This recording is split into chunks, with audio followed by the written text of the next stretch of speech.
तो सर सबसे पहले आप अपने बारे में बताइए, क्या करते हैं आप? आपको क्या करना पसंद है फ्री टाइम में, आपकी हॉबीज वगैरह सब?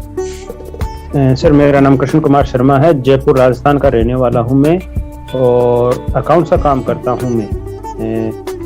ग्रेजुएशन कर रखा है, एमए कर रखा है, और योगा टीचर ट्रेनिंग चल रही है मेरी।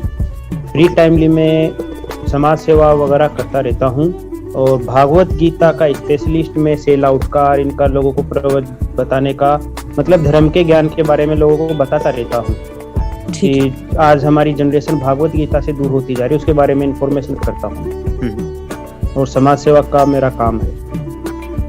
ठीक है। तो दूसरा सवाल मेरा आपसे ये है कि आपकी वंडर वुमेन कौन है? मेरी वंडर वुमेन है सीता साहू, जिन्होंने 15 साल की उम्र में एथेन ओलंपिक के अंदर, समर स्पेशल ओलंपिक में ब्रॉन्ज मेडल जीते 200 और 1600 मीटर रिले के अंदर।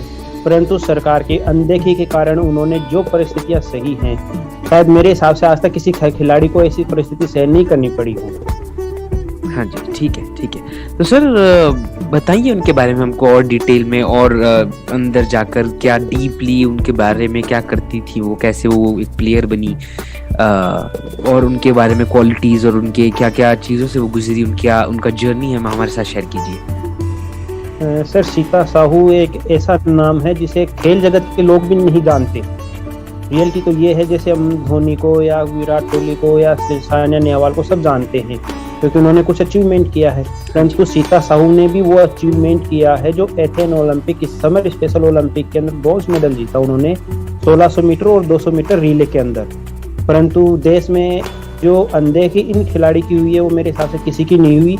जिस परिस्थितियों में इन्होंने एथेन ओलंपिक तक पहुंची, शायद बहुत मुश्किल होता है एक काम इंसान के लिए या किसी और खिलाड़ी के लिए वहां तक पहुंचना, परंतु इन्होंने अपनी मेहनत, लगन, परिश्रम से वहां तक पहुंच के उन्होंने समर में पहुंचने के बाद ब्रॉन्ज मेडल तक जीता।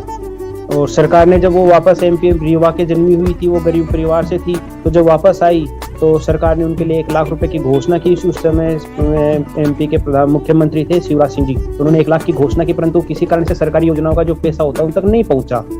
और वो अपनी परिस्थिति के कारण, उनकी माताजी की घर की परिस्थिति ऐसी थी कि उनकी माताजी उन्होंने गोलगप्पे सिखाना शुरू किए कि बेटा आप गोलगप्पे बनाओ, क्योंकि घर गृहस्थी जैसे चलानी है उसके लिए पैसा तो चाहिए ही, कहीं से भी आए। तो उन्होंने गोलगप्पे बनाना सीखा, से 150, 200, 250 रुपए की उनकी आमदनी होना शुरू हुई। घर की परिस्थिति ऐसी तो उन्हें पढ़ाई भी छोड़नी पड़ी। पिताजी की हालत, माली स्थिति खराब थी, पिताजी बीमार रहते थे, भाई बहन को पढ़ाने के लिए उन्होंने अपनी पढ़ाई छोड़ दी थी।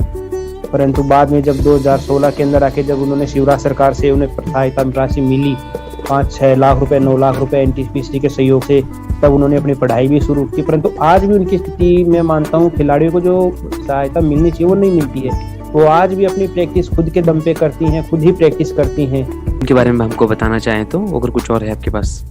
बस सर। ठीक है, ग्रेट। तो सर अगला सवाल मैं आपसे ये पूछना चाहूंगा कि क्यों आपकी वो इंस्पिरेशन बन गई, किस किस कारणों की वजह से आपने उनको अपना इंस्पिरेशन बना लिया? सर, कारण तो यही कि जो 15 साल की उम्र में एथेन ओलंपिक जीता, इंडिया में तो बहुत कम है ऐसे जो 15 साल की उम्र में ओलंपिक में मेडल जीतते हैं, इसलिए वो स्पेशल है। दूसरा, एक इतने छोटे गरीब परिवार से पहुंच के एथेन ओलंपिक और वो 15 साल की उम्र में। मैं मानता हूँ अगर सचिन का लड़का जाता है तो कोई बड़ी बात नहीं है, क्योंकि वो क्रिकेट के भगवान का लड़का है, तो वो तो पहुंच सकता है। गरीब वहां तक पहुंच सके, वो वहां तक पहुंचे, इसलिए वो मेरी वंडर वुमेन है। और फिर उन्होंने जीतने के बाद जो जीवन में संघर्ष किया, आज भी वो घर पे अपनी मेहनत करती हैं, खुद ही पतासे वगैरह बना के, गोलगप्पे बना के बेचती हैं। सरकार की सहायता राशि अपने परिवार पे खर्च की, उन्होंने अपने इसमें प्रैक्टिस वगैरह में खर्च नहीं की। प्रैक्टिस वो आज भी अपने साधारण तरीके से ही करते हैं, खेत के अंदर दौड़ लगाना वगैरह। ठीक है ठीक है। सर, जैसे आपने उनके परिश्रम के बारे में बताया, जिस तरीके से वो अभी आज भी अपने माता पिताजी की सहायता करती हैं और खुद का एक गोलगप्पे का ये चलाती हैं, और जो भी रुपए उनको सरकार से मिलते हैं अपने भाई बहनों के, अपने माता पिता के लिए इस्तेमाल करती हैं। सर मैं ये पूछ रहा था आपको कि जिन जिन कठिनाइयों से, जिन चीज़ों से वो गई हैं, जिन चीज़ों से उन्होंने आज जो आप उनके बारे में हमको यहाँ पे बता रहे हैं, वो अवश्य उन्होंने कुछ किया है जब वो स्टोरी बाहर आई है और आप हमें ये स्टोरी बता पा रहे हैं। तो मेरा सवाल आप पे ये आ जाता है, जिन चीज़ों से वो, जो तरह आपने उनकी ज़िंदगी के बारे में पढ़ा है, उनके चरित्र के बारे में पढ़ा है आपने, उनके उस चरित्र पढ़ने के बाद और ज़िंदगी उनकी पढ़ने के बाद जो उन परिश्रम उन्होंने किया है और जो चीज़ों से वो गुजरी हैं, उन चीज़ों को आप अपनी ज़िंदगी में कैसे लाने की कोशिश करते हैं, बदलाव लाने की कोशिश कर रहे हैं? सर उनके चरित्र से मुझे एक ही सीख मिली कि आप किसी भी परिस्थिति में रहो, हार नहीं मानना। और मैं वही करता हूँ। मैं जब कोई काम करता हूँ, मैं सफल नहीं होता हूँ या मेरे को निराशा होती है, तो मैं एक बार उनकी तरफ देखता हूँ कि चलो हम इतना कर रहे हैं, हमसे तो बहुत ज़्यादा करके उन्हें अभी तक सफलता नहीं मिली थी या उनको इतनी परेशानियाँ झेलनी पड़ी। मैं कई बार देखता हूँ जब वो जिस परिस्थिति में गुजरती हैं, हमारे सामने वो परिस्थिति आती है तो मुझे लगता है कि मेरी परिस्थिति कुछ भी नहीं है।